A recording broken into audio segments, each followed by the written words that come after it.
नमस्कार। आज 16 सितंबर है और एंट्रेंस एग्ज़ाम 22 सितंबर से स्टार्ट होने जा रहे हैं। तो अभी लगभग एक हफ़्ते का समय है या उससे भी कम का ही मान लीजिए। मतलब अभी आपके पास 6 से 7 दिन का समय है। तो इन 6 से 7 दिन के समय को कैसे यूटिलाइज़ करना है या इन एक हफ़्ते में आपको क्या करना है, उसी से संबंधित ये वीडियो है। और ये वीडियो मैं इसलिए बना रहा हूँ क्योंकि कई लोगों के ईमेल आए हैं जिनमें उन लोगों का क्वेश्चन यही है कि अगले एक हफ़्ते में क्या करें या फिर एग्ज़ाम के दिन कौन सी चीज़ों को हमें फॉलो करना चाहिए। तो उसी से संबंधित ये वीडियो है जिसमें मैं 5 पॉइंट्स आपको बताऊंगा, 5 चीज़ें, 5 बातें बताऊंगा। पहली बात तो ये कि यदि आपने तैयारी पूरी कर ली है, तैयारी पूरी करने का मतलब आपने जो भी सिलेबस फॉलो कर रहे थे आप तैयारी के दौरान उसको पढ़ लिया है, आपने नेट के और एंट्रेंस एग्ज़ाम के जो यूनिवर्सिटीज़ के पेपर्स हैं उनको सॉल्व कर लिया है, तो समझिए आपकी तैयारी पूरी हो गई है। और यदि आपकी तैयारी पूरी हो गई है तो आपको अगले एक हफ़्ते में कुछ नया नहीं पढ़ना है। आपने अभी तक जो भी पढ़ा है उसको रिवाइज़ करना है, उसका रिवीजन करना है। रिवीजन के लिए यदि आपने कोई शॉर्ट नोट्स बनाया है तो शॉर्ट नोट्स पढ़िए, और शॉर्ट नोट्स नहीं बनाया है तो फिर आपने जो अभी तक जो भी क्वेश्चन सॉल्व किए हैं उनको एक बार फिर से देख लीजिए, क्योंकि जब आप देखेंगे तो आपको खुद पता चलेगा कि कई सारे क्वेश्चंस आप फिर से भूल गए हैं। तो इस तरह से आपका रिवीजन हो जाएगा। और इसके बावजूद भी यदि आपके पास टाइम बचता है, मतलब आप जब पेपर सॉल्व कर लेते हैं एक बार फिर से, मतलब देख लेते हैं और अपने जो शॉर्ट नोट्स बनाए हैं उनको एक बार फिर से पढ़ लेते हैं, इसके बावजूद भी यदि आपके पास टाइम बचता है तब फिर आप जो models in geography Majid Hussain sir की किताब है उसको एक बार पढ़ सकते हैं। क्योंकि जब आप वो पढ़ लेंगे तो उससे जो क्या नाम है, जितने भी थ्योरीज़ हैं ज्योग्राफी में वो सारी चीज़ें कवर हो जाएंगी और उससे हर साल मतलब 8 से 10 क्वेश्चन आते ही आते हैं। तो वो आप कर लेंगे तो आपका मतलब एक अच्छा खासा रिवीजन हो जाएगा।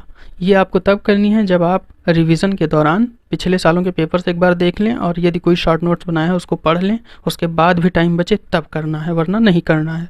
तो इस तरह से यदि आपने तैयारी पूरी कर ली है तो आपको सिर्फ रिवीजन करना है, कुछ नया नहीं पढ़ना है।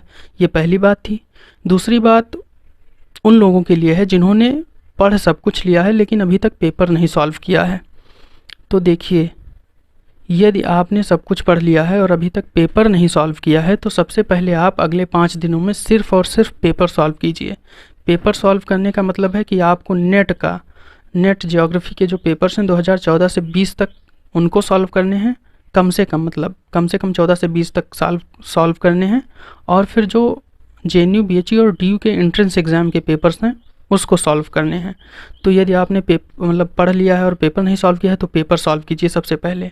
आंसर की से रिलेटेड मैं एक चीज़ बताना चाहूँगा कि JNU BHU और DU के जो MA ज्योग्राफी के एंट्रेंस एग्ज़ाम हुए हैं उनकी आंसर की मैंने अपने टेलीग्राम चैनल में प्रोवाइड कर रखी है। मैंने यूट्यूब चैनल पर 2014 से 16 तक की आंसर की प्रोवाइड कर दी है वीडियो बनाकर, और 16 से 20 तक के जो आंसर की है उसको मैंने PDF फॉर्म में अपने टेलीग्राम चैनल में प्रोवाइड करवा दी है। तो आप टेलीग्राम चैनल को ज्वाइन करके वहाँ से जो है जाकर डाउनलोड कर सकते हैं। टेलीग्राम चैनल का लिंक जो है मैं वीडियो के डिस्क्रिप्शन में दे दूँगा।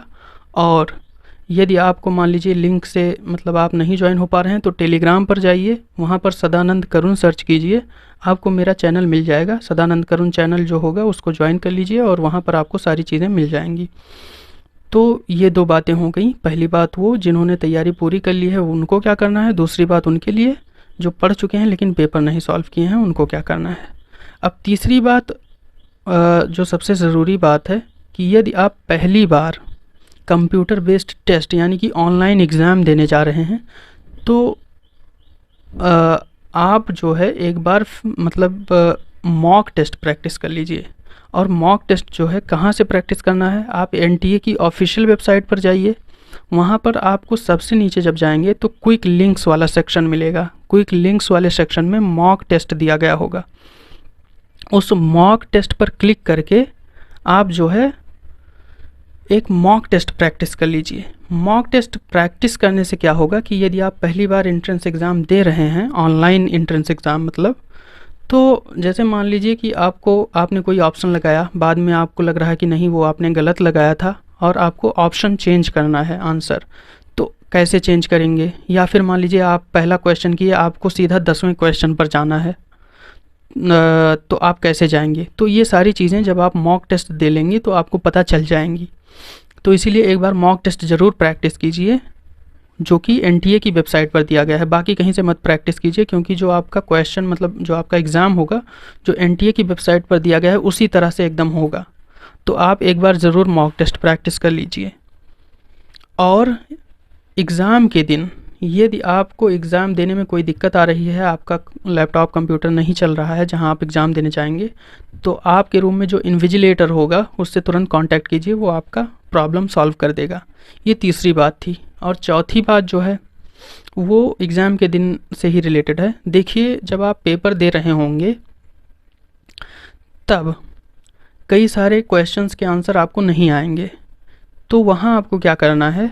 देखिए, जेएनयू का जो एंट्रेंस एग्ज़ाम है इसमें नेगेटिव मार्किंग नहीं है, इसमें माइनस मार्किंग या फिर कह लें नेगेटिव मार्किंग नहीं है।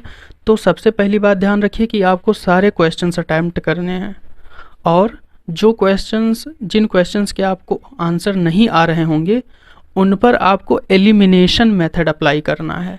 अब एलिमिनेशन मेथड क्या है ये आपको जानना है, तो आप यूट्यूब पर सर्च कर लीजिए कि how to solve MCQs using elimination method, तो आपको मिल जाएगा कई सारा वीडियो, उसको आप देख सकते हैं। एलिमिनेशन मेथड में बेसिकली अगर शॉर्ट मतलब बताएं शॉर्ट फॉर्म में, तो हम ऑप्शंस को एलिमिनेट करते हैं। जैसे 4 ऑप्शन होते हैं, तो उसमें हम देखते हैं सबसे पहले कि कौन कौन सा गलत ऑप्शन है, और इस तरह से हम 2-3 ऑप्शन एलिमिनेट कर देते हैं। तो हमारे जो क्वेश्चन के मतलब जो सही होने के चांसेस बढ़ जाते हैं। तो इस तरह से यदि आपको कोई क्वेश्चन नहीं आ रहा होगा तो उस पर आप एलिमिनेशन मेथड अप्लाई करके उसको ज़रूर सॉल्व कीजिएगा, और जो आ रहे होंगे उसकी तो मतलब कोई बात ही नहीं। इस तरह से जो है आप सारे क्वेश्चंस अटेम्प्ट कीजिएगा, क्योंकि नेगेटिव मार्किंग नहीं है। तो ये 4 बातें थी। और पांचवी बात जो है वो एक नॉर्मल सी बात है कि एंट्रेंस एग्ज़ाम के दिन आप जो है फ्रेश माइंड से जाइए, एग्ज़ाम दीजिए, मतलब टेंशन फ्री होकर जाइए, आपका पेपर अच्छा होगा। और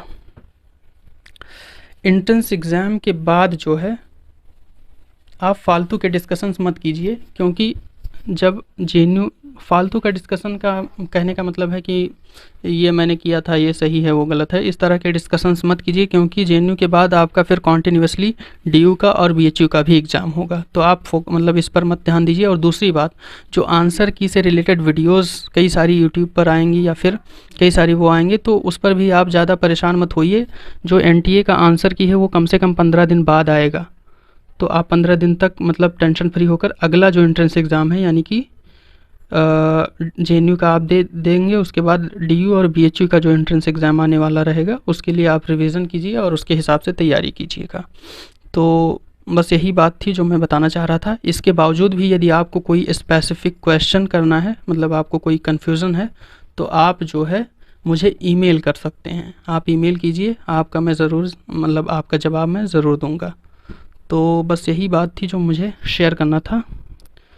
चलिए ठीक है, फिर ऑल द बेस्ट, बाय।